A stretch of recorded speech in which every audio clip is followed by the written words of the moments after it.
গত 14ই আগস্ট রাজধানীর ওয়ারী এলাকায় জোড়া খুনের ঘটনায় 3 জনকে সাভার থেকে গ্রেপ্তার করে ওয়ারী থানা পুলিশ। গতকাল গ্রেপ্তারের সময় আসামিদের কাছ থেকে দেশীয় অস্ত্র উদ্ধার করা হয়। শনিবার সকালে ডিএমপির মিডিয়া সেন্টারে সংবাদ সম্মেলনে এইসব কথা জানান ওয়ারী বিভাগের উপপুলিশ কমিশনার। তিনি আরও জানান, ফ্ল্যাট ক্রয় সংক্রান্ত বিরোধের জেরে ফ্ল্যাট মালিক আপন দুই ভাইকে হত্যা করে আসামিরা। মহিম মিজানের রিপোর্ট।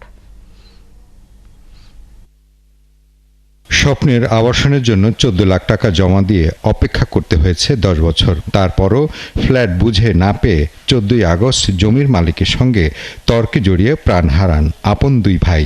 ঘটনার পরদিন রাজধানীর ওয়ারী থানায় মামলা হলে তদন্তে নেমে পড়ে পুলিশ।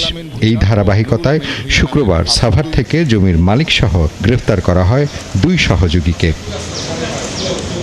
প্রাথমিক জিজ্ঞাসাবাদে আসামিরা এ হত্যাকাণ্ডে জড়িত থাকার কথা স্বীকার করেছে এবং তাদের দেখানো স্থান থেকে হত্যায় ব্যবহার করা দেশীয় অস্ত্র উদ্ধার করা হয়। ল্যান্ড ওনার অ্যাডভোকেট আকবর এবং তার ছেলে আসিফ সুলতান সিফাত এবং ছেলের বন্ধু আজহারুল ইসলাম খান রিয়ান, এই 3 জনকে অভিযান পরিচালনা করে সাভার থেকে গ্রেপ্তার করা হয়। যে অস্ত্রশস্ত্র দিয়ে ভিকটিমদের নিহত করা হয়েছিল উদ্ধার করা হয় তাদের দেখানো মতে।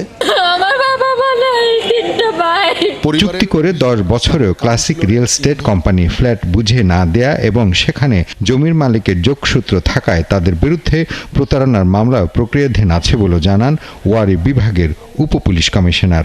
14 লক্ষ টাকা একটি ফ্ল্যাটের বুকিং দিয়েছি, কিন্তু আমাকে ফ্ল্যাট দেওয়া হয়নি। রিয়েল এস্টেট কোম্পানি পলাতক। সেক্ষেত্রে সে তার সরল মনে ল্যান্ড ওনারের কাছে এই দাবিটি করলে ল্যান্ড ওনার ক্ষিপ্ত হয়ে অসৎ উদ্দেশ্যে এক পর্যায়ে তার দলবল নিয়ে তার উপর ঝাঁপিয়ে পড়ে তাদের দুই ভাইয়ের উপরে এবং তাদেরকে চাইনিজ কুড়াল, ছুরি এবং ব্যাটন দিয়ে তীব্রভাবে আঘাত করে, ফলে তাদের মৃত্যু হয়। হত্যার ঘটনা আর কারা জড়িত এ ব্যাপারে আরও তদন্তের পাশাপাশি জনগণের আস্থা ফেরাতে পুলিশ সর্বাত্মক চেষ্টা করছে বলে জানায় ওয়ারীর উপপুলিশ কমিশনার।